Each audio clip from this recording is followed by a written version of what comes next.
ସମସ୍ତେ ଭଲ ଅଛନ୍ତି? ଯାହାଠୁ ଏକ ପରମେଶ୍ୱରଙ୍କୁ ଧନ୍ୟବାଦ ଦିଏ, କାରଣ ତାଙ୍କେ ଆମକୁ ସ୍ମରଣ କରିଥିବା ସକାଶେ ଆମେମାନେ ମାତୃତ୍ୱ ଅର୍ଜନ କରିଅଛୁ। ଏଣୁ ଆଜି ବିଶ୍ୱ ମାତୃ ଦିବସ ଉପଲକ୍ଷେ ପିତା ପୁତ୍ର ପବିତ୍ର ଆତ୍ମାକୁ ଉଚ୍ଚ କରଣାକୁ ସ୍ୱାଗତ ଜଣାଏ।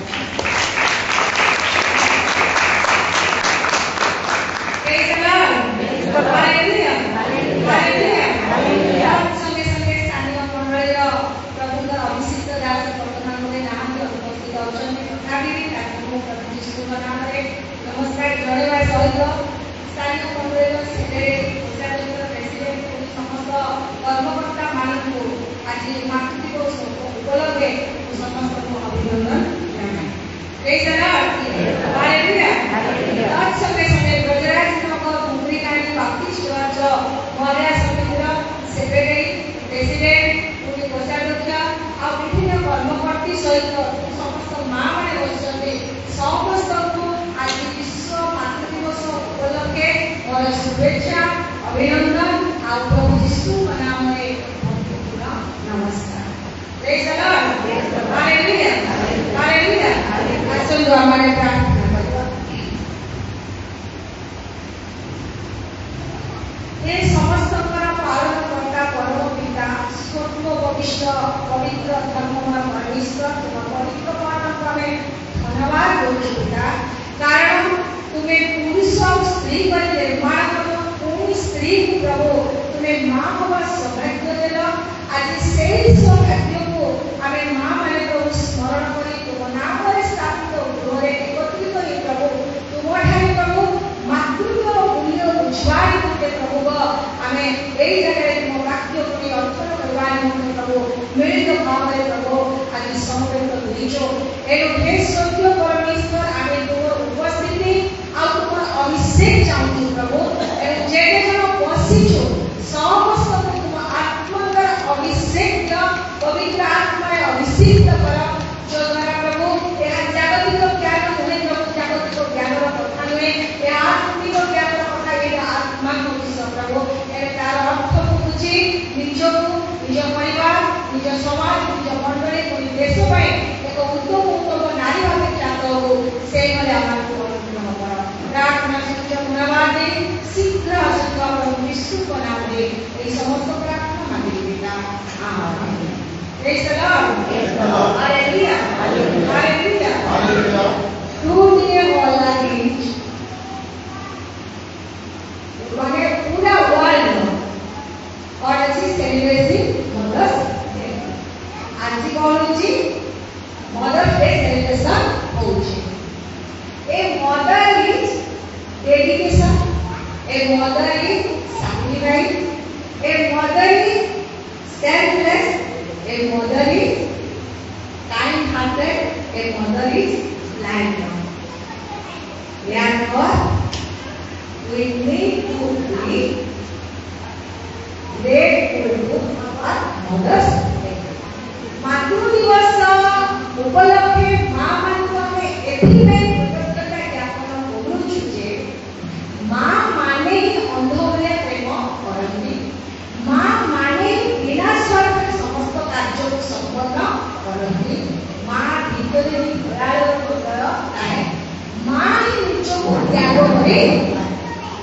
किंतु आज एटा आपनकर चिंतार विषय आज मेटर डिस्कशन हैला हितोपदेश तार 14 पर्व तार 1 पदर तार 10 सेठी कोन लेखा दिछि गुणवती स्त्री सॉरी ज्ञानवती स्त्री आपना गृह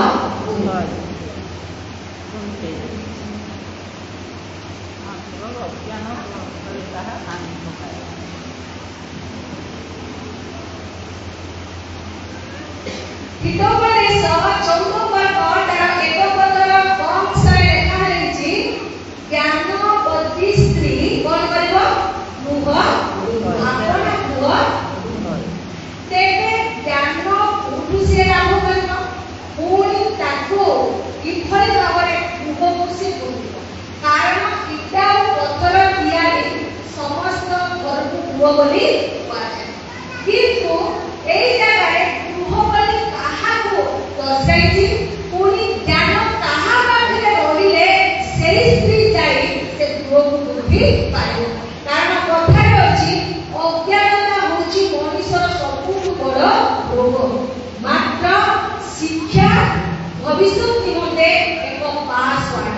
সমস্ত পাখে মোবাইল আছে, আমি সমস্ত মোবাইল ধরুছি, মোবাইল দেখুছে, যেতবেলে আমি পাসওয়ার্ড দেই থাউছে, পাসওয়ার্ড যদি আমি ভুলি যাও তারপরে আমি ভুল ভাবে যদি পাসওয়ার্ড মানু তেবে মোবাইল ভুলে নাই।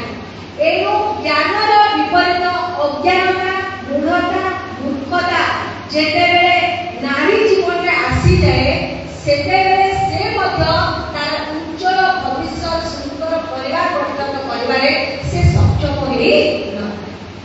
এথিপাই অশোক পুস্তক তার 4 ও 6 পদরে বহুত সুন্দর ভাবে লেখা হয়েছে, ইংরেজিতে লেখা হয়েছে, my people love distract for lack of knowledge. ମୋ ଲୋକମାନେ ଜ୍ଞାନର ଅଭାବ ସକାଶେ ବିନଷ୍ଟ ହେଉଛନ୍ତି। ଏଥିପାଇଁ ଘରେ ପିତାମାତା, ସ୍କୁଲ କଲେଜରେ ଗୁରୁଜନମାନେ ଶିକ୍ଷା ଦିଅନ୍ତି। କ'ଣ ଶିକ୍ଷା ଦିଅନ୍ତି? ଜ୍ଞାନର କଥାରେ ବର୍ଣ୍ଣ ବେଦ, ଜ୍ଞାନକୁ ତମେ ଅର୍ଜନ କର, ଆଉ ଜ୍ଞାନ ହେଉଛି ସର୍ବଶ୍ରେଷ୍ଠ ବିଷୟ। କାହିଁକି ଏକଥା କୁହାଗଲା? ଜ୍ଞାନକୁ କାହିଁକି ପ୍ରାଧାନ୍ୟ ଦିଆଗଲା? ଜ୍ଞାନ ଅର୍ଜନ କାହିଁକି କରିବା? ଜ୍ଞାନ କାହିଁକି ସର୍ବଶ୍ରେଷ୍ଠ ବିଷୟ? କାରଣ ପୃଥିବୀର ଇତିହାସରେ ପ୍ରଥମେ ପୁରୁଷ ଓ ସ୍ତ୍ରୀର ସୃଷ୍ଟି ହୋଇଅଛି। କାହାର ସୃଷ୍ଟି ହେଇଛି? ପ୍ରଥମ ସୃଷ୍ଟି ପୁରୁଷ ଓ ସ୍ତ୍ରୀର ସୃଷ୍ଟି ହୋଇଅଛି। ଆଦି ପୁସ୍ତକ 1 ପର୍ବ ତାର 27 ଆଉ 28 ପଦରେ ଲେଖାଗଲା, ସେ ଆପଣ ସାଦୃଶ୍ୟ ଓ ପ୍ରତିମୂର୍ତ୍ତିରେ ପୁରୁଷ ଓ ସ୍ତ୍ରୀ କରି କ'ଣ କଲେ? ନିର୍ମାଣ କଲେ। ପୁଣି ସେମାନଙ୍କୁ ଆଶୀର୍ବାଦ ଦେଲେ। କ'ଣ ଆଶୀର୍ବାଦ ଦେଲେ? ପ୍ରଜାବର୍ଗ ଆଉ ବହୁବଂଶ। ଆଦି ପୁସ୍ତକ 5 ର 2 ପଦରେ ମଧ୍ୟ ସେଉର ଲେଖା ହେଇଛି ଯେ ସେ ପୁରୁଷ ଓ ସ୍ତ୍ରୀ କରି ନିର୍ମାଣ କରି ସେମାନଙ୍କୁ ଆଶୀର୍ବାଦ ଦେଲେ। କିନ୍ତୁ ହବା ଡିଷ୍ଟ୍ରାକ୍ଟ ଅର୍ଥ ହବା ନଷ୍ଟ ହୋଇଗଲା। କେମିତି ନଷ୍ଟ ହେଲା? ଆଦି ପୁସ୍ତକ ତାର 3 ପର୍ବ ତାର 4 ରୁ 6 ପଦ ଯେତେବେଳେ ଆମେମାନେ ପାଠ କରୁଛେ, ସେହି ସମୟରେ ହବା ଶୈତାନର ସମସ୍ତ ପ୍ରକାର ମାଧୁର୍ଯ୍ୟପୂର୍ଣ୍ଣ ଏକ ସୁନ୍ଦର ମିଠା ଭାଷାରେ ପଢ଼ିକି ସେ ଈଶ୍ୱରଙ୍କ ଠାରୁ ବିମୁଖ ହେଇକି ତାର ଜ୍ଞାନକୁ ଅଜ୍ଞାନତାରେ ପରିଣତ କରି ଈଶ୍ୱରଙ୍କ କ୍ରୋଧକୁ ସେ ଆପଣେଇ ଆଣିଲା। ଯଦ୍ୱାରା ଜ୍ଞାନର ବିପରୀତ ସେ କ'ଣ ହେଇଗଲା? ଅଜ୍ଞାନ ହେଇଗଲା। ଏଥିପାଇଁ ଆମମାନଙ୍କୁ ଅଜ୍ଞାନତା କିଭଳି ଭାବରେ ନଷ୍ଟ କରେ, ଅଜ୍ଞାନତା କିଭଳି ଭାବରେ ଭାଙ୍ଗିଦିଏ, ଅଜ୍ଞାନତା କିଭଳି ଭାବରେ ଛିନ୍ନ ଭିନ୍ନ କରିଦିଏ, ତାହା ଆମେ ଆଗ ନବାଙ୍କ ଜୀବନ ଦ୍ୱାରା ଶିଖିପାରିଛୁ। କିନ୍ତୁ ତାକୁ ସଂଶୋଧନ କରିବା ପାଇଁ ସେ ପ୍ରତି ଅଧିକ ଧ୍ୟାନ ଦେଇ ଏକ ଜ୍ଞାନବତୀ ସ୍ତ୍ରୀ ବା ଏକ ଗୁଣବାନ ପୁରୁଷରେ ଆମେ ଆଗକୁ କେମିତି ବଢ଼ିପାରିବା ସେ ବିଷୟରେ ଏହି ପବିତ୍ର ବାକ୍ୟରେ ଈଶ୍ୱରଙ୍କ ବାକ୍ୟରେ ଗୋଟିଏ ପରିବାର ଦ୍ୱାରା ଆମମାନଙ୍କୁ ଉତ୍ସାହିତ ମଧ୍ୟ ଦିଆଯାଇଛି। ଆଜି ରବିବାର, ଆଜି କି ବାର? ରବିବାର। ରବିବାର କ'ଣ କରାଯାଏ? ରବିବାର କାହାର ବାର? କାହାର ଦିନ? ସଦାପ୍ରଭୁଙ୍କର ଦିନ। ଆଉ ସେ କ'ଣ କଲେ? ସପ୍ତମ ଦିନ ବିଶ୍ରାମ କଲେ। କାରଣ ତାଙ୍କର ହସ୍ତ ନିର୍ମିତ ସମସ୍ତ ବସ୍ତୁ ଉପରେ ଯାହାକୁ ସର୍ବଶ୍ରେଷ୍ଠ ପ୍ରାଣୀ ନିଜ ସାଦୃଶ୍ୟ ପ୍ରତିମୂର୍ତ୍ତି ଦ୍ୱାରା ଜ୍ଞାନ ବୁଦ୍ଧି ବିବେକ ତିଆରି କଲେ, ସେମାନେ ତାଙ୍କର ଜ୍ଞାନ, ତାଙ୍କର ବୁଦ୍ଧି, ତାଙ୍କର ବିବେକ ଦ୍ୱାରା ସମଗ୍ର ବିଶ୍ୱର ସୌନ୍ଦର୍ଯ୍ୟକୁ ଉପଭୋଗ କରୁ କରୁ ତାଙ୍କ ଭିତରେ ଥିବା ଶ୍ୱାସ ବାୟୁକୁ ନେଇ ସେମାନେ ପ୍ରଭୁଙ୍କ ମନ୍ଦିରକୁ ଆସି ପ୍ରଭୁଙ୍କ ଠାରେ କୃତଜ୍ଞ ବୋଧ କରିକି ଏ ଦିନ ଆମମାନଙ୍କୁ ଦିଆଯାଇଛି। ତେବେ ଆଜି ସକାଳେ ଉପାସନା ହେଇଥିଲା କି? ନାଇଁ ନା? କିନ୍ତୁ ଏଥିପାଇଁ ମୋତେ ବହୁତ ଦୁଃଖ ଲାଗେ। ପ୍ରାୟ ଚର୍ଚ୍ଚ ମାନଙ୍କୁ ଯେତେବେଳେ ଯାଏ ଆମେ ସମସ୍ତେ ଜାଣିଛେ ପ୍ରଭୁ ଯୀଶୁ ଶୀଘ୍ର ଆସୁଛନ୍ତି। ଅଭି ଖେଳକୁଦର ସମୟ ନାହିଁ, ଅଭି ମଜାମସ୍ତିର ସମୟ ନାହିଁ, ଅଭି ଜଣେ ଜଣଙ୍କୁ ଦୋଷ ଦେବାର ସମୟ ନାହିଁ, ଅଭି ଜଣେ ଜଣଙ୍କ ଭୁଲ ଦେଖିବା ସମୟ ନାହିଁ। ଅଭିର ସମୟ ନିଜେ ନିଜକୁ ସଂଶୋଧନ କରିବାର ସମୟ। ପ୍ରେଜ୍ ଦ ଲର୍ଡ। Hallelujah, hallelujah. କାରଣ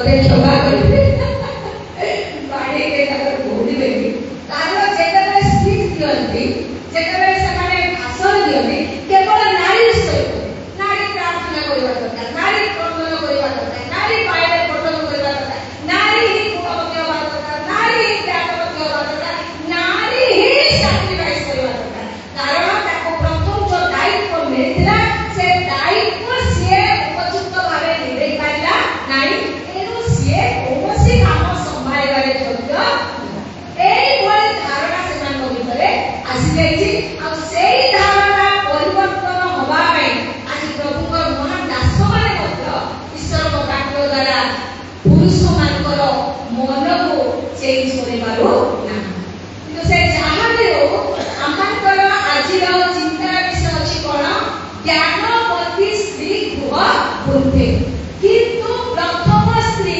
ଗୃହ ବୁନ୍ଧି ପାରିଲା ନାହିଁ କାରଣ ସିଏ ଅଜ୍ଞାନତାର ପଥରେ ଚାଲିବା ଦ୍ୱାରା ତାର କିନ୍ତୁ ଆଉ ବହୁ ବଂଶ ଦୁହେଁଙ୍କ ଭିତରେ ସେ କଥା କୁହାଗଲା କି ଦ୍ୱିତୀୟ ନମ୍ବର ଆଗମନୀୟମାନଙ୍କ କବଳରୁ ଉଦ୍ଧାର କରିବା ପାଇଁ ଅଧିକାର ପୁରସ୍କାର ଏମାନଙ୍କ ଫଳରେ ଦେବ ଏଣୁ ପ୍ରଭୁଙ୍କର ଦୂତ ଯେତେବେଳେ ଆସି ମାନବଙ୍କ ସ୍ତ୍ରୀ ସହିତ କଥାବାର୍ତ୍ତା କରୁଛନ୍ତି କାରଣବଶତଃ ସେ ଜାଗାରେ ମାନବ ନାହାନ୍ତି ତ ସେଇ ସମୟରେ ମାନବର ସ୍ତ୍ରୀକୁ କୁହାଯାଇଛି ଯେ ପରଷ୍ଠୀୟ ମାନବ କାରଣ ସନ୍ତାନ ପ୍ରଭୁ ତାଙ୍କ ଉଦ୍ଦେଶ୍ୟରେ ଆମମାନଙ୍କୁ ଦେଇଥାନ୍ତି ସନ୍ତାନ କାହିଁକି ଜାଣିଥିଲେ ଆପଣମାନେ ଜାଣିଥିଲେ ଯାତ୍ରା ପୁସ୍ତକ 2 ପର୍ବରେ ଗୋଟେ ବିଷୟ ଅଛି କ'ଣ ଅଛି ମଶାକୁ ତାଙ୍କ ମା ପେଡ଼ିରେ ପୁରେଇ ଯେତେବେଳେ ବସେଇ ଦେଲା କାରଣ ସେଇ ସମୟରେ ରାଜାଙ୍କର ଅର୍ଡର କ'ଣ ଥିଲା ଆମେ ଜାଣିଛେ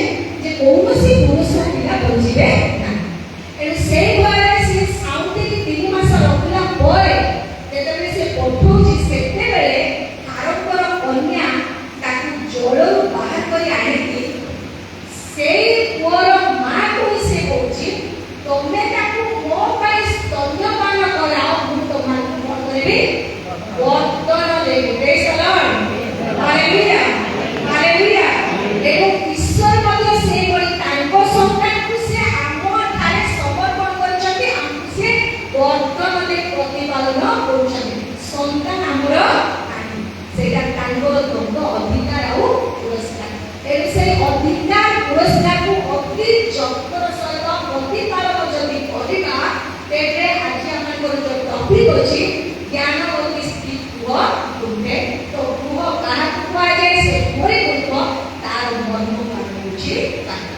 ଏଇ ଜାଗାରେ ମାନବଙ୍କ ସ୍ତ୍ରୀ ଯେତେବେଳେ ମାନବକୁ କହୁଛି ସେଇ ସମୟରେ ମାନବ ବହୁତ ସୁନ୍ଦର ବିଷୟଟି କହୁଛନ୍ତି ଯେ ଯିଏ ଆସିଥିଲେ ତାକୁ ତାଙ୍କୁ ସାକ୍ଷାତ କରିବେ କିନ୍ତୁ ସମୟ ଅନୁସାରେ ପୁଣି ସେମାନେ ଆସିଲେ ଆସିଲା ପରେ ମାନବ ସାକ୍ଷାତ କରି ସେ ଜାଗାରେ କହୁଛନ୍ତି ହେ ପ୍ରଭୁଙ୍କର ଦାସ ଦୂତ ହେ ପ୍ରଭୁଙ୍କ ଲୋକମାନେ ତମେ ମୋ ସ୍ତ୍ରୀକୁ ଯେଉଁ ବିଷୟ କହିଲ ତେବେ ସନ୍ତାନଟି ଆସିବ ତା ପ୍ରତି ଆମ ସ୍ୱାମୀ ସ୍ତ୍ରୀର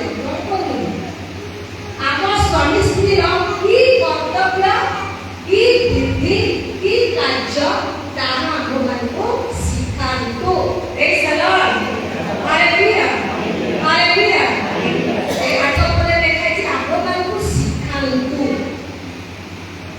এই মাতৃ দিবস ଆମେ ବର୍ଷ ବର୍ଷ ଧରିକି ମାତୃ ଦିବସ ପାଳନ କରିକି ଆସୁଛେ ତେବେ ଶିଖୁଛେ କ'ଣ ଖାଲି ମା ଏମିତି ଶିଖିଲେ ପରିବର୍ତ୍ତନ ହେଇପାରିବ ନାହିଁ ମା ସହିତ ବାପା ଶିଖିବା ଦରକାର ବାପା ସହିତ ଛୁଆ ମଧ୍ୟ ଶିଖିବା ଦରକାର ତେବେ ଯାଇ ଆମେ ଗୋଟେ ସୁସ୍ଥ ସୁସ୍ଥ ସବଳ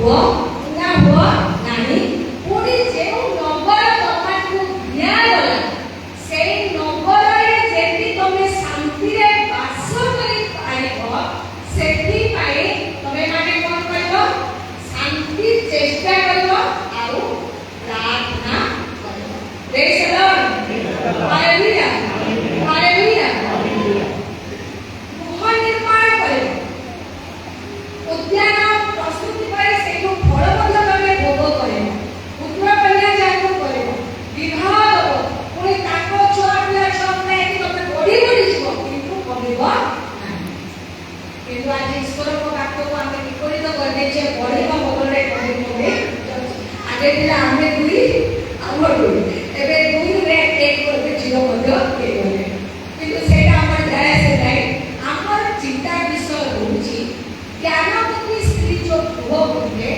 ତ ତାକୁ ଗୋଟେ ଦାୟିତ୍ୱ ଦିଆଗଲା ଯେ ତମେ ଗୃହ ନିର୍ମାଣ କରିକି ବାସ କର ଉଦ୍ୟାନ ପ୍ରସ୍ତୁତି କରି ଫଳ ଭୋଗ କର ତାପରେ ତାର 6 ପଦରେ ପଢନ୍ତୁ ସେ ବହୁତ ସୁନ୍ଦର ବିଷୟ ଅଛି ଜିରିମିୟ 29 ପଦ ତାର 5 ରୁ 7 ପଦ ଭିତରେ ତୁମେମାନେ ଗୃହ ନିର୍ମାଣ କରି ତହିଁରେ ବାସ କର ଉଦ୍ୟାନ ପ୍ରସ୍ତୁତ କରି ତହିଁରେ ତହିଁର ଫଳ ଭୋଗ କର ତୁମେମାନେ ଖାଦ୍ୟ ଗ୍ରହଣ କରି ପୁତ୍ର କନ୍ୟା ଜାତ କର ଆଉ ତୁମମାନଙ୍କର ପୁତ୍ରଗଣକୁ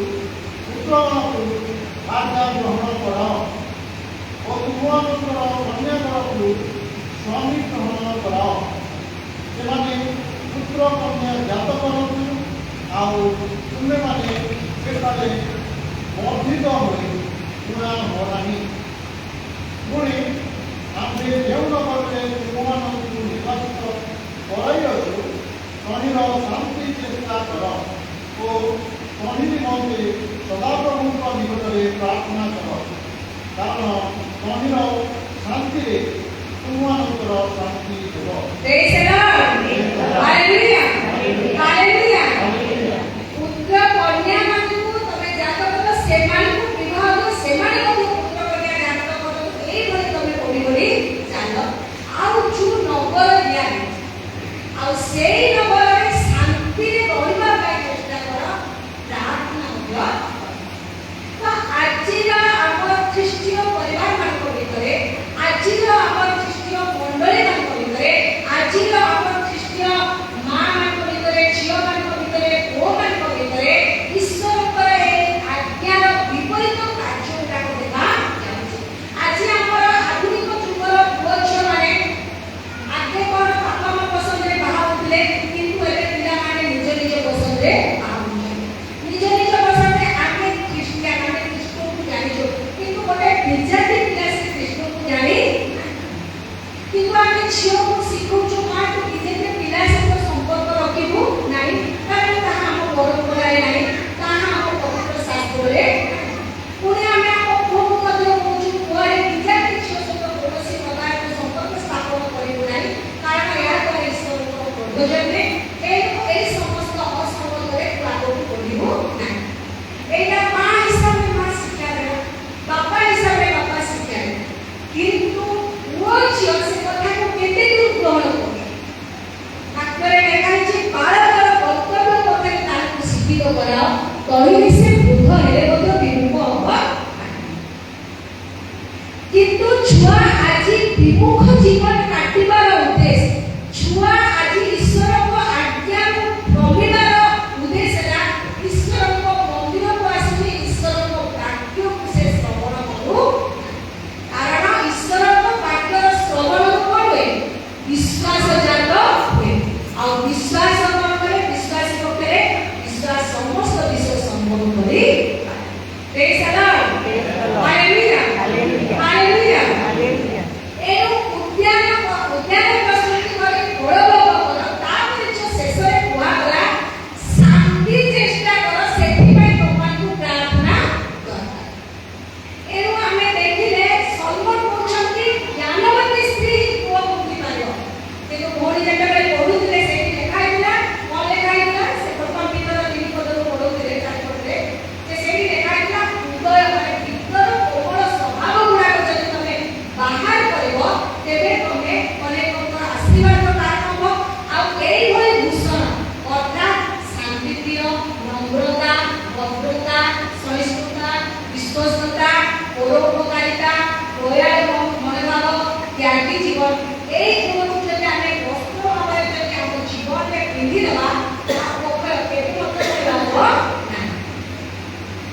ମନେ ରଖିଥାନ୍ତୁ ଲୋକମାନେ ନିଜର କର୍ମ ପାଇଁ ହିଁ ମନେ ରଖନ୍ତି। ଆମକୁ ଯଦି ଅନ୍ୟମାନେ ମନେ ରଖି ବୋଲି ଚାହୁଁଛୁ ତେବେ ଆମ କର୍ମ ସେହିଭଳି ହେବା। କିନ୍ତୁ ସେଇ ପ୍ରଥମ ପୁତ୍ର 3 ପର୍ବର 7 ପଦର ପୁରା ଶେଷ ଅଂଶକୁ ଯେତେବେଳେ ଆମେ ପଢ଼ିଯିବା ସେଇଠି ଲେଖା ହେଇଛି ହେ ସ୍ୱାମୀମାନେ ସ୍ତ୍ରୀମାନଙ୍କୁ ଦୁର୍ବଳ ବା ଉଦାସୀନ ଭାବ ନାହିଁ, କିନ୍ତୁ ସେମାନଙ୍କ ସହିତ ତମେ ଜ୍ଞାନରେ ବାସ ଏଠି ବାସ କରିବ, ଜ୍ଞାନରେ ବାସ କର। କାରଣ ହିତୋପଦେଶ ତାର 1:7 ପଦରେ କଣ ଲେଖା ହେଇଛି? ସଦାପ୍ରଭୁ ବିଶ୍ୱଙ୍କ ଭୟରେ ହିଁ ଜ୍ଞାନର ହିତୋପଦେଶ 2:6 ପଦରେ ଲେଖା ହେଲା ସଦାପ୍ରଭୁ ଜ୍ଞାନ ଦିଅନ୍ତି ଆଉ ସଦାପ୍ରଭୁଙ୍କ ମୁଖରୁ ଜ୍ଞାନ ଓ ବୁଦ୍ଧି ନିର୍ଗତ। ତାପରେ ସେଇ ହିତୋପଦେଶ ତାର 9:10 ପଦରେ ଲେଖା ହେଲା ସଦାପ୍ରଭୁ ବିଶ୍ୱଙ୍କ ଭୟ ଜ୍ଞାନ ପୁଣି ଧର୍ମ ସ୍ୱରୂପଙ୍କର ଜ୍ଞାନ ହିଁ ଧର୍ମ ସ୍ୱରୂପଙ୍କ ଭୟ ହିଁ ସୁବିବେଚନା। Praise the Lord. Hallelujah. Hallelujah. ଏଣୁ ଗୋଟେ ପରିବାରକୁ ଚଳେଇବା ପାଇଁ, ଗୋଟେ ଗୃହକୁ ଯୋଡ଼ିବା ପାଇଁ, ଗୋଟେ ଗୃହକୁ ବୃଦ୍ଧିବା ପାଇଁ ସ୍ୱାମୀ ଆଉ ସ୍ତ୍ରୀ ଉଭୟଙ୍କର ଜ୍ଞାନ ଆବଶ୍ୟକତା ଅଛି। ଖାଲି ସ୍ତ୍ରୀ ନୁହେଁ, ମୁଁ ଏଠି ବସି ଭାବୁଥିଲି ପିଲର ଦେଲା ପରେ ହିଁ ଛାତ ପଡ଼େ। ଯଦି ପିଲର ଦେବେନି ଛାତ ଦେଲେ ବେଶୀ ଲାଷ୍ଟିଂ କରିବ। ଏଣୁ ସ୍ୱାମୀ ଯଦି ଗୃହର ପିଲର, ସ୍ତ୍ରୀ ଛାତ। ଆଉ ଯଦି ସ୍ୱାମୀ ପିଲର ହବନି ସ୍ତ୍ରୀ ଛାତରେ କେତେ ବର୍ଷ ଉଠେଇବ? ତାଙ୍କ କଣ ହେଇଯିବ? ଲାଷ୍ଟକୁ ଢିଲା ହେଇଯିବ। ଫାଉଣ୍ଡେସନ ଷ୍ଟ୍ରଙ୍ଗ ନାହିଁ, ପିଲର ହେଲେ ସିନା ଉପର ଛାତ ଧରିବ। ଦିନେ ନା ଦିନେ ସେଇଟା ଭୁଷୁଡ଼ି ଯିବ। ଏଥିପାଇଁ ପ୍ରଥମ ତିମୋଥୀ ତାର 2 ତାର 8 ପଦରେ ପଢ଼ନ୍ତୁ ପୁରୁଷମାନଙ୍କ ବିଷୟରେ ପାଉଲ କଣ କୁହନ୍ତି।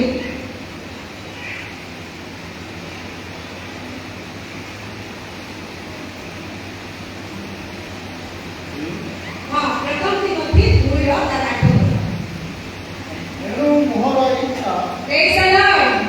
Hallelujah. ପାଉଲ କହୁଛନ୍ତି ଏଣୁ ମୋର ଇଚ୍ଛା। ସେ କଣ ଇଚ୍ଛା କରୁଛି? ଏବେ ଶୁଣିବେ, ଶୁଣନ୍ତୁ। ପୁରୁଷମାନେ ପୁରୁଷମାନେ ଶୁଚି ହସ୍ତ ଉତ୍ତୋଳନ କରି କ୍ରୋଧ ଓ ବିତର୍କ ବିନା ସର୍ବତ୍ର ସବୁ ସମାନ ନିରନ୍ତର ସର୍ବଦା ପ୍ରାର୍ଥନା କରନ୍ତୁ। କଣ କରନ୍ତୁ? ପ୍ରାର୍ଥନା କରନ୍ତୁ। Praise the Lord. Hallelujah. Hallelujah. ହଁ, ପୁରୁଷମାନେ କାମ କରିବେ କାରଣ ସେମାନେ ଯଦି ନ କମେଇବେ ପରିବାର କେମିତି ଚଳିବ।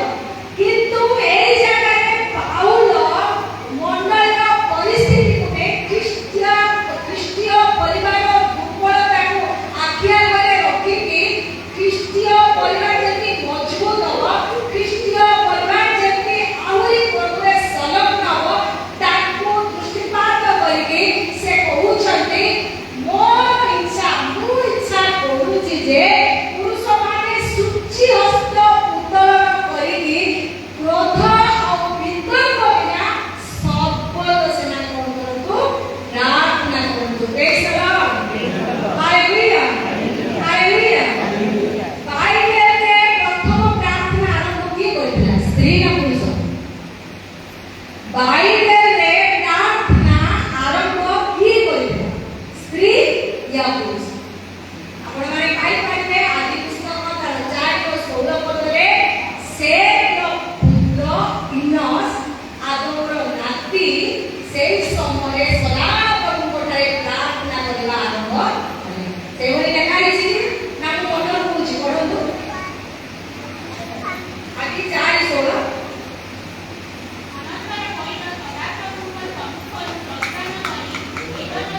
ସରି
କରିଲା।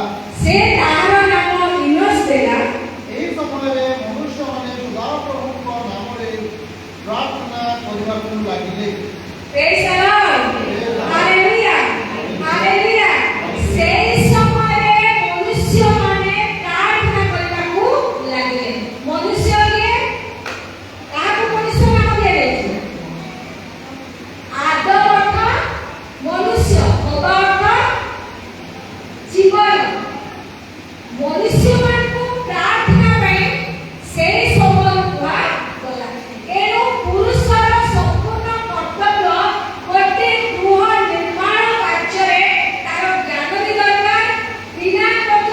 ବିନା ବିଗତରେ ସୂର୍ଯ୍ୟାସ୍ତ ଉତ୍ତୋଳନ କରି ଊର୍ଦ୍ଧ୍ୱ ଆଡ଼େ ଦୃଷ୍ଟି କରିକି ସେ ପ୍ରାର୍ଥନା କରିବ କ'ଣ ବୋଲି?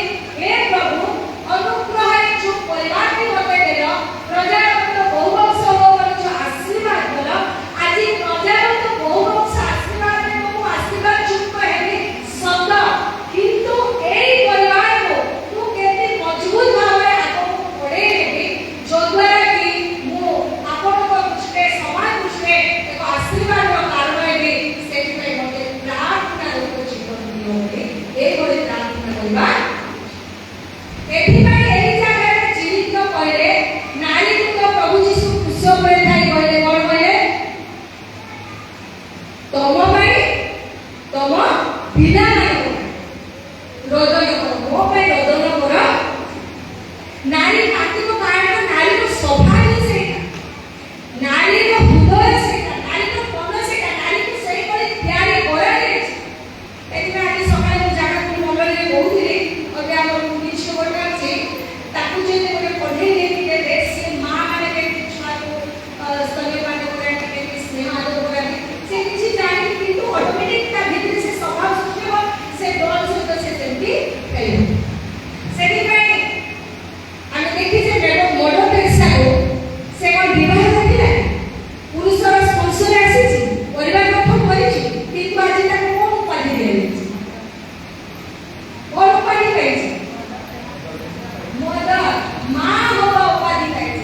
ଏଣୁ ଆଜି ସକାଳେ କହୁଥିଲି, ସମସ୍ତ ସମ୍ପର୍କରୁ ଯେ ଊର୍ଦ୍ଧ୍ୱରେ ସେ ହେଉଛି ମା। ଏଥିପାଇଁ ମା ଆଖିରେ ବୁହାଇ ଲୁହ, ଇଏ ବା ଉଚ୍ଚ ଶାନ୍ତିରେ। ଏଥିପାଇଁ ମା ଆଖିରେ ବୁହାଇ ଲୁହ, ଇଏ ବା ଉଚ୍ଚ ଶାନ୍ତିରେ। କାରଣ ସବୁ ସମ୍ପର୍କରୁ ଊର୍ଦ୍ଧ୍ୱରେ ସେ ହେଉଛି ମା। ଆପଣମାନଙ୍କୁ ତାକୁ କହୁଥିଲି, ଲଭ୍ ଇଜ୍ ବ୍ଲାଇଣ୍ଡ। କେବଳ ଅନ୍ଧ ଭଳି ପ୍ରେମ ମା ହିଁ କରିପାରେ। 9 ମାସ ନ ଦେଖି ଗର୍ଭରେ ସେ ଆମର ଯତ୍ନ ନିଏ। ସବୁ ସମ୍ପର୍କ ଠାରୁ ଅଧିକ 9 ମାସ ମାର ପ୍ରେମ ଅଧିକ ଥାଏ। ମା ସହିତ ସମାପ୍ତି ହେଇପାରିବେ। ମା ହିଁ ଜୀବନ ଆଉ ଜନ୍ମର ବାସ୍ତବ ଆଇନା। ମା ବିନା ଜୀବନର ଆମେ କରିପାରିବାନି କଳନା। ମା ହିଁ ପ୍ରେରଣାତ୍ମକ କାହାଣୀ ବତାଏ, ମା ହିଁ ସକାରାତ୍ମକ ଚିନ୍ତନ ଦିଏ। ଏଣୁ ମା ତ୍ୟାଗ, ମା ବଳିଦାନ, ମା ସେବା, ମା ସମର୍ପଣ, ଶାସ୍ତ୍ର ତା ପାଇଁ ତା କର୍ମକୁ ନେଇକି ତାର ଉପରେ ଗୁଣଗାନ। ପ୍ରେଜ୍ ଦ ଲର୍ଡ। Hallelujah hallelujah. ଏଣୁ ନାରୀର ପ୍ରଥମ ଭୁଲକୁ ନେଇ ଆଜି ମଧ୍ୟ ପୁରୁଷ ତାକୁ ଅଙ୍ଗୁଳିରେ କଷେ ଯେ ତୋରି ପାଇଁ ଏହି ସମସ୍ତ ବିଷୟ। କିନ୍ତୁ ଜ୍ଞାନୀ ସଲମନ ହିତୋପଦେଶ 31 ବର୍ଗ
କଳି ଆଇଲେ ଅଛି ଏଣୁ ଲଜ୍ଜା ଆମକୁ କହିବାରେ ଆମେ ସ୍ତ୍ରୀ ଲୋକମାନେ ଅଲରେଡି ସେଇଟା ଆମକୁ କୁହାଯାଇଛି ତାକୁ ସଂଶୋଧନ କରିବା ପାଇଁ ଆମକୁ ଶିକ୍ଷା ମଧ୍ୟ ଦିଆଯାଇଛି। ଯଦି ଆମେ ତୁଣ୍ଡେଇ ମାନେ ମୁଁ ବହୁତ ବଡ଼ ତୁଣ୍ଡେଇ ବିଶ୍ୱାସ କରିକି ମୁଁ ଧୀରେ କଥା ହେଇ ଜାଣିନି ବହୁତ ଚିଲେଇଲି କଥା ଯାହା ବି ହଉ ପ୍ରଭୁଙ୍କର ବହୁତ ହଉ ତ ସେଥିପାଇଁ କହିଲେ ସେଇ ସବୁ ବିଷୟକୁ ଆମକୁ ସଂଶୋଧନ କରିବା ପାଇଁ ପୁରୁଷକୁ ସ୍ତ୍ରୀର ଦାୟିତ୍ୱ ଦିଆଗଲା ସ୍ତ୍ରୀକୁ ପୁରୁଷର ଦାୟିତ୍ୱ ଦିଆଗଲା। କଲେସି ପୁସ୍ତକ ତାର 3:19 ପଦରେ ଲେଖାଗଲା ହେ ସ୍ୱାମୀମାନେ ସ୍ତ୍ରୀମାନଙ୍କ ପ୍ରତି କଟୁ ବ୍ୟବହାର କର। ଏଫେସୀ ପୁସ୍ତକ 5:33 ପଦରେ କୁହାଗଲା ହେ ସ୍ୱାମୀମାନେ ଆପଣ ଆପଣ ସ୍ତ୍ରୀକୁ ଆତ୍ମତୁଲ୍ୟ ପ୍ରେମ କର। ଆଜି ରବିବାର ପ୍ରଭୁଙ୍କର ଉପାସନାଲୟରେ ପ୍ରଭୁଙ୍କର ଆରାଧନା କରିବା ପରିବର୍ତ୍ତେ ଆଜି ବି ଆମେ ମାର୍କେଟରେ ଅଛେ କିଏ ପରିବା ମାର୍କେଟରେ ଅଛେ କିଏ ମାଛ ମାର୍କେଟରେ ଅଛେ କିଏ ମାଂସ ମାର୍କେଟରେ ଅଛେ କିନ୍ତୁ ଈଶ୍ୱରଙ୍କ ଗୃହ ଖାଲି କରୁଛି। ଈଶ୍ୱରଙ୍କ ଗୃହକୁ ଆସିଲେ ତ ସ୍ତ୍ରୀ ପ୍ରତି କଟୁ ବ୍ୟବହାର କରିବା ଗୋଟେ ଅନ୍ୟାୟ ଗୋଟେ ପାପ ବୋଲି ବୁଝିପାରିବା। ଈଶ୍ୱରଙ୍କ ମନ୍ଦିରକୁ ଆସିଲେ ତ ଈଶ୍ୱର କହିଛନ୍ତି ସ୍ତ୍ରୀକୁ ଆତ୍ମତୁଲ୍ୟ ପ୍ରେମ କରିବା। ମୋଶେ କେତେଟା ଆଜ୍ଞା ଦେଲେ 10ଟା ଆଜ୍ଞା କିନ୍ତୁ ପ୍ରଭୁ ଯୀଶୁ ନୂତନ ନିୟମରେ କେତେଟା ଆଜ୍ଞା ଦେଇଛନ୍ତି 2ଟା ଦେଇଦେଲୁ। ତାର ନେକ୍ସଟ ଆଜ୍ଞା ସେକେଣ୍ଡ ଆଜ୍ଞା କଣ ଅଛି ପ୍ରତିବାସୀକୁ ତ ସ୍ତ୍ରୀ ଭାବିକି ପ୍ରତିବାସୀକୁ ଆତ୍ମତୁଲ୍ୟ ପ୍ରେମ କରାନ୍ତୁ ଭଲ କରିଛି ପ୍ରେମ ତ ପ୍ରେମ ଭାଇ ଏଣୁ ତମେ ଯଦି ସ୍ତ୍ରୀକୁ ଆତ୍ମତୁଲ୍ୟ ପ୍ରେମ କରିବ ପ୍ରେମ କଣ କରନ୍ତି ପ୍ରଥମ କରନ୍ତି 13 ପର୍ବର ପ୍ରାଣ ଯେତେବେଳେ ଆପଣମାନେ 4 ପଦରୁ 8 ପଦ ପର୍ଯ୍ୟନ୍ତ ପଢ଼ିବେ ସେଇଠି ପ୍ରେମର ପରିହାସ ବ୍ୟାଖ୍ୟା କରାଯାଇଛି। ସେ ପ୍ରେମ ଈର୍ଷା କରେ ନାହିଁ, ପ୍ରେମ ସନ୍ଦେହ କରେ ନାହିଁ, ପ୍ରେମ ଅଶାନ୍ତି କରେ ନାହିଁ, ପ୍ରେମ ଝଗଡ଼ା କରେ ନାହିଁ, ପ୍ରେମ ସମସ୍ତ ବିଷୟ ସହ୍ୟ କରେ, ପ୍ରେମ କେବେ ଶେଷ ହୁଏ ନାହିଁ। ପ୍ରେଜ୍ ଦ ଲର୍ଡ ହାଲେଲୁୟା ହାଲେଲୁୟା। କାହିଁକି ପ୍ରେମ ଶେଷ ହୁଏନି? ପ୍ରଥମ ଜହନରେ ଜହନ କଣ କୁହନ୍ତି 4:8ରେ ଯିଏ ପ୍ରେମ କରେ ନାହିଁ ସେ ଈଶ୍ୱରକୁ ଜାଣେ ନାହିଁ କାରଣ ଈଶ୍ୱର ତ ପ୍ରେମ।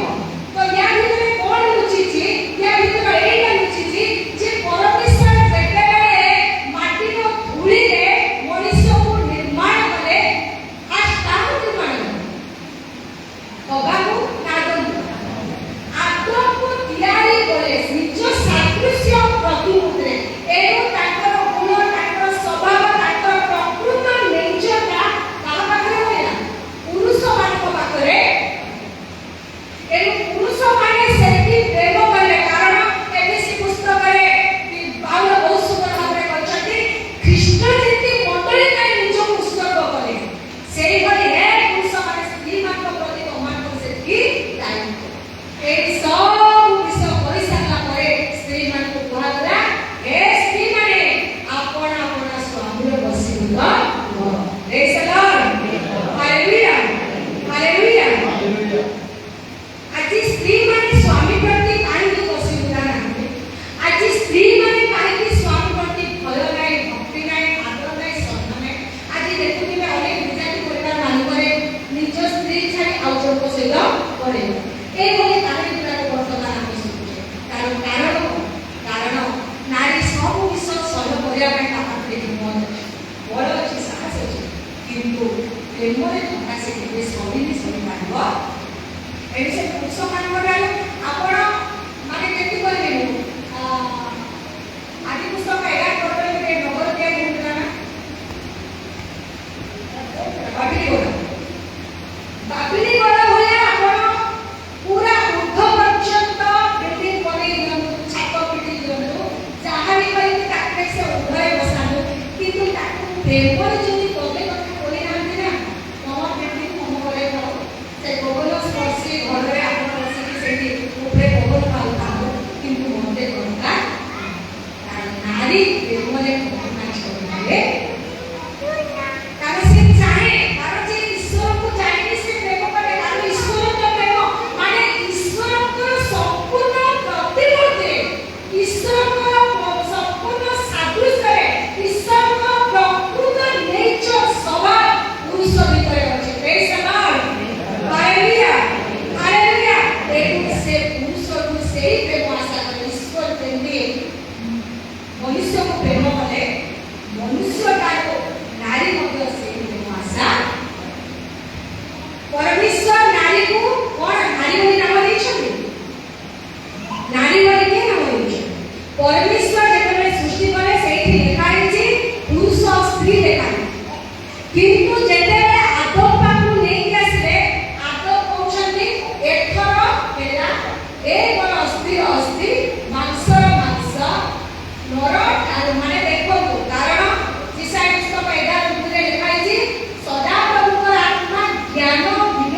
ये भाई बहुत ऑपरेशन करे आउ जीवन का दबार को चाहू गोटे पर गोटे बाहर करबो मुकन जीवन का को से डायरेक्ट करबो ओडी डायरेक्ट पळे गले आदि पुस्तक 3 रो 20 रे ओपा हम एथरो ओपा ना दे देबी तार तो कोन ओबा कोन एटा मोर की जीवन नाही ओबा एते तोर की जीवन अछि तू जीवित सफल बानाई सेटा बेला होबा छुआ जन्म करिला मा एई दिला एते एडवांस देखो आ मते टेंशन नाही जाबा ना एला करे पदरार काई तते के एते तो बारे भाई मोट बाबू नाही praise the Lord hallelujah hallelujah celebrate करत पुस्तक रे पाउलो मते पुरुष ठार जे बली स्थिर उत्तर स्त्री ठार मते से बली पुरुषर उत्तर किंतु तुमे कार उत्तर ईश्वर कर प्रेज द लॉर्ड हालेलुया आज हमर चिंता मते कोन दिला ज्ञान पति स्त्री दुआ गुणे तो दुआ बाहर बोली कुआ गला दुआ परिवार की सदस्य को कुआ जो जगह पिता माता भाई भौणी जाति कुटुंब वास करती ताकू दुआ बोला एटा चर्च दुआ ए ईश्वर को उपस्थिति पुलिस माने होती जो माने चोर डकाई करती तांकर विचार करबा मेडिकल रे डॉक्टर माने होती रोगी सेवा सेटा कोरो कुआ जीव ताको कोने नाम अछि किंतु स्वतंत्र भाबरे घर ताकू कुआ गला जोटी परिवार आस एवं परिवार को सुंदर सुस्थ मजबूत ऐश्वर्य परिवार भाबरे गठन करबा ପାଇଁ चाहूछु तेबे पुरुषर मध्य हाथ अछि कारण प्रेरित पुस्तक तार 10 पर्व 1 और 2 मध्ये लिखा अछि कर्नेलिय तार सह परिवार सदा को बोला बोले praise the Lord hallelujah hallelujah Sethi Hannah Ruth Elizabeth Mariam के को नाम किंतु सेठी देखा अछि कोन अरे कर्नेलिय सह परिवार ए पुरुष मध्य दायित्व मार दायित्व अछि स्त्री दायित्व अछि बौर दायित्व अछि झियर दायित्व अछि सब सेठी सेही दायित्व लिहेबा ପାଇଁ जन्म होइछि किंतु ता सहित पुरुषर मध्य संपूर्ण दायित्व अछि एई दायित्व को उपयुक्त उत्तम भाବରେ एक गुणवती आ एक ज्ञानवती स्त्री भाବରେ निज गृह को ବୁଦ୍ଧିବା ପାଇଁ ହେଲେ ନାରୀର ଗୋଟିଏ ଜ୍ଞାନର ଆବଶ୍ୟକତା ରହିଛି ଯାକୁ ପୁସ୍ତକ ତାର 4 ପର୍ବର 17 ପଦରେ ଅଛି ଦେଖନ୍ତୁ ଟିକେ 4 ର 17 3 ର 17 3 ପର୍ବ 17 ପଢନ୍ତୁ ଟିକେ କିନ୍ତୁ ଊର୍ଦ୍ଧ୍ୱରୁ ଆଗତ ଜ୍ଞାନ ପ୍ରଥମରେ ପବିତ୍ର ଦ୍ୱିତୀୟରେ ଶାନ୍ତିପ୍ରିୟ ମୃଦୁଶୀଳ ବାଧ୍ୟ ଦୟା ଓ ଉତ୍ତମ ଫଳରେ ପରିପୂର୍ଣ୍ଣ ସନ୍ଦେହ ଶୂନ୍ୟ ଓ ନିଷ୍କପଟ प्रेज द लॉर्ड हालेलुया गोटे नारी ता परिवार को जनी बुद्धि की रखिबो तेबे ताकू को ज्ञान आवश्यकता रहिछि ऊर्ध्वरु आगत ज्ञान प्रथम विषय कोन अछि ज्ञान तापरे पवित्र प्रथमରେ ପବିତ୍ର पवित्र तापरे ଦ୍ୱିତୀୟରେ ଶାନ୍ତିପ୍ରିୟ शांति प्रिय सेति ପାଇଁ ସେ ଜାଗାରେ ଜୀବିତ ରହୁଛନ୍ତି कोन तुमको जो घर ज्ञान जो परिवार ज्ञान ना ज्ञान अति कुकुरीकानी बाप्टिस्ट चर्च आपण मानकु ज्ञान एठी आपण मानकु शांति एटा कोटे नगर आमे नगर बोली जाब माने आम भाषा आमे बुझिबा पई ताकु नगर बोली आमे बोलबा कुकुरीकानी नगर हमकु दिया गेछि और पई आमे सेही शांति चेष्टा करी शांति रे रहबा केते बेले जेते बेले आमे प्रार्थना जीवन ए सेही प्रार्थना जीवन में उद्धर आगत ज्ञान हमकु आवश्यकता रहिछि कारण प्रथमे पवित्रता अछि तापरे कोन अछि शांति प्रिय तापरे मृदुशील कटु भाषा में नम्र सरलता तापरे बाध्य जेते ईसा तापरे तापरे अब्राहम पे तापरे जित्ता को कन्या विवाहिता बिना ताका कन्या को संबोधन कराइ किंतु बापांकर कार्य को संपन्न करबा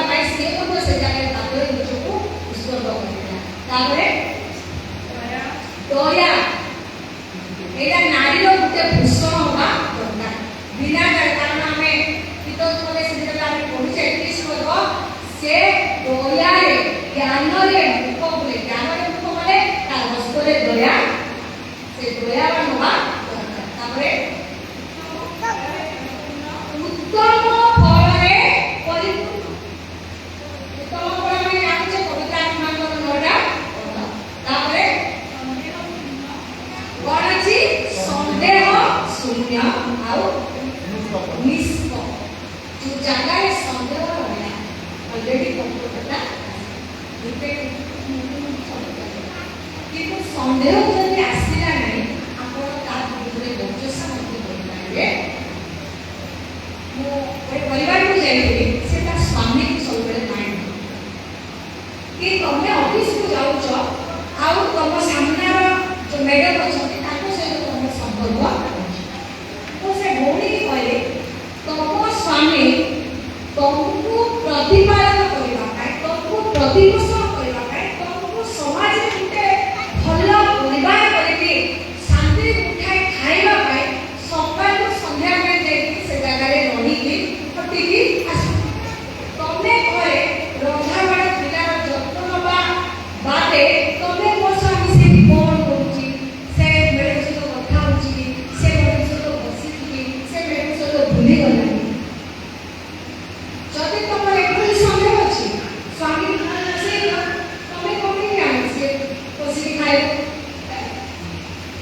ତମେ କମେଇ ଜାଣ ସେ ଆଉ ବାହାରକୁ ଯିବନି କାରଣ ସେ ପାଞ୍ଚଟା ସ୍ତ୍ରୀଙ୍କ ସହିତ ମିଶିଲା ତା ଭାଇଙ୍କ ସହିତ ତା କାମ ଏବେ ଆମେ ଯେତେବେଳେ କାମ କରୁ ଆମେ ବି ତ ପାଞ୍ଚଟା ପିଲା ସହିତ ମିଶିବା ନା ମିଶିବା କି ନାହିଁ ତ ପାଞ୍ଚଟା ପିଲା ଆମ ସ୍ୱାମୀ କି ଯିବେ ନାଇଁ ପାଞ୍ଚଟା ପିଲା ଯଦି ଆମ ସ୍ୱାମୀ ତ ପାଞ୍ଚଟା ସ୍ତ୍ରୀର ତାଙ୍କ ସ୍ତ୍ରୀ କେମିତି ଏଇଟା କେତେବେଳେ ଆସିବ ଯେତେବେଳେ ଈଶ୍ୱରକୁ ଭୟ ଆମେ କରୁ ସେ ଭୟ ଆସିଲେ ଆମେ ଆମ ସ୍ୱାମୀକୁ ସୁସ୍ଥ ଜୀବନ ଦେଇ ଆଉ ସ୍ୱାମୀ ସୁସ୍ଥ ରହିଲେ ପରିବାର ବହୁତ ସୁସ୍ଥ ଆଉ ଯଦି ପରିବାର ସୁସ୍ଥ ରହିଲେ ସମାଜରେ ଆମେ ଅନ୍ୟର ଭଳିଆ ଏକ ସୁନ୍ଦର କଲ୍ୟାଣ ଭାବରେ କରି ଯେଉଁମାନେ ଆଜି ମାତୃ ଦିବସ ଉପଲକ୍ଷେ ଈଶ୍ୱରଙ୍କ ବାକ୍ୟ 2024 12 ତାରିଖରେ ମତେ ବି କହୁଛନ୍ତି ହେ ଝୁଣ୍ଟୁଙ୍କ ପରିବାର ପୁଣି ଆମ ପତ୍ରିକାରେ ନଗର ବାପ୍ତିଷ୍ଟ ଚର୍ଚ୍ଚର ସମସ୍ତ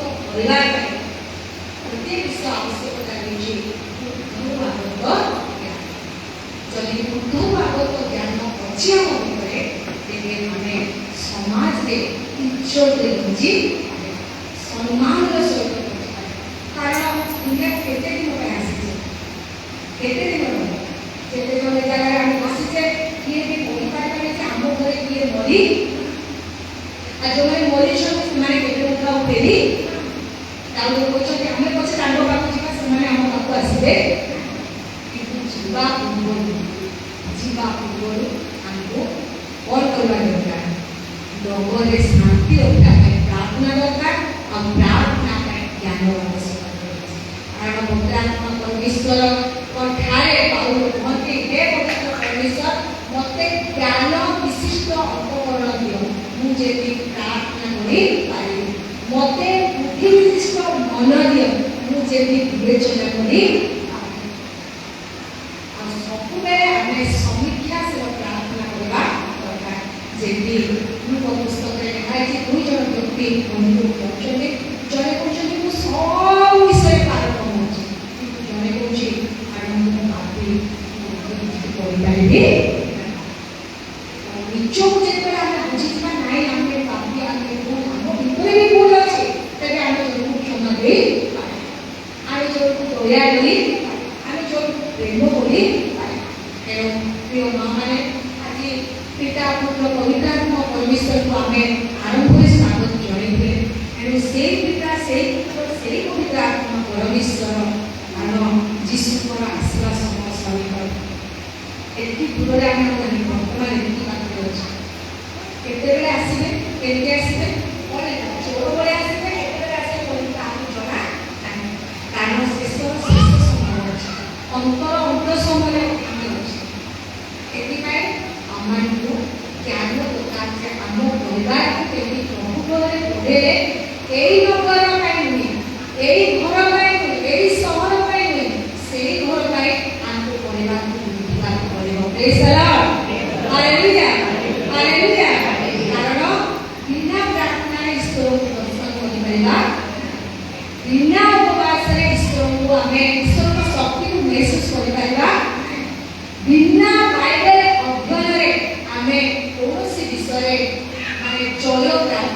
କରିବା।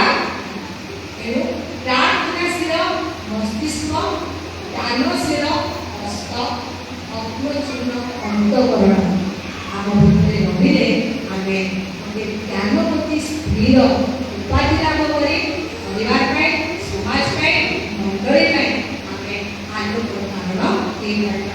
କାଲି ସକାଳେ ଗୋଟେ ଉଦାହରଣଟି ଦଉଥିଲେ, ସମୁଦ୍ରର ପାଣି ଦୁନିଆ ଆମେ ସମସ୍ତେ ଜାଣିଛେ ଦୁନିଆ ପାଣି, କିନ୍ତୁ ସମୁଦ୍ର ମାଛ ଯେତେବେଳେ କିଣି ଆଣିକି ଆମେ ଘରେ ତରକାରୀ କରୁ, ମାଛ ତ ଲୁଣ ପାଣିରେ ପଡ଼ିଛି, ସେଥିପାଇଁ ଆମେ ମାଛରେ ଲୁଣ ପକାଉ ଜାଣିନୁ। ଲୁଣ ପକାଉ କି ନାହିଁ ପଡ଼ିଛି, ତ ମାଛ ଲୁଣ ପାଣିରେ ତିଆରି, ତା ଜନ୍ମ ସେଇ ଲୁଣ ପାଣିରେ ନା, କିନ୍ତୁ ତା ଦେହରେ ଲୁଣ ପାଣି କାହିଁକି ଭେଦୁନି, ମାନେ ପଶୁନି କାହିଁକି? ମାଛ ତ କିଣି ଆଣୁଛେ, ରାନ୍ଧୁଛେ, ପୁଣି ଲୁଣ ପକଉଛେ, ପୁଣି ସେଇଟା ଲୁଣରୁ ବାହାର କରିବା ପାଣିର ମାଛରେ ପୁଣି ଲୁଣ ପକେଇକି ରାନ୍ଧୁଛେ। ସେଥିପାଇଁ ବ୍ରହ୍ମାମାନଙ୍କୁ ଗୋଟିଏ କଥା କଲେ, ତମେମାନେ ହେଉଛ ଜଗତର ଜ୍ୟୋତି, ତମେମାନେ ହେଉଛ ଜଗତର ଲବଣ। ମାନେ ଜ୍ୟୋତି ମାନେ ଏଇ ଜଗତର ଅନ୍ଧକାର, ଏଇ ଜଗତର ଅଜ୍ଞାନତା, ଏଇ ଜଗତର ମୂର୍ଖତା, ଏଇ ଜଗତର ମୂଢ଼ତା ଆମକୁ ଯେମିତି ସ୍ପର୍ଶ କରି ନପାରେ, ସେଥିପାଇଁ ଉର୍ଦ୍ଧ୍ୱର ଆଗତ ଜ୍ଞାନ ଆବଶ୍ୟକ। ଆଉ ଉର୍ଦ୍ଧ୍ୱର ଆଗତ ଜ୍ଞାନ ପ୍ରାପ୍ତ ହେଲା ପରେ ପ୍ରାର୍ଥନାଶୀଳ ଜୀବନ ନିହାତି ଆବଶ୍ୟକ, ଭଗ୍ନଚୂର୍ଣ୍ଣ ଅନ୍ତଃକରଣ ନିହାତି ଆବଶ୍ୟକ, ଲତକ ପୂର୍ଣ୍ଣ ନୟନ, ଭଗ୍ନଚୂର୍ଣ୍ଣ ଅନ୍ତଃକରଣ ଦୁଇ নত ଆଣିବେ। କାରଣ ରାଉତ କୁହନ୍ତି ସବୁ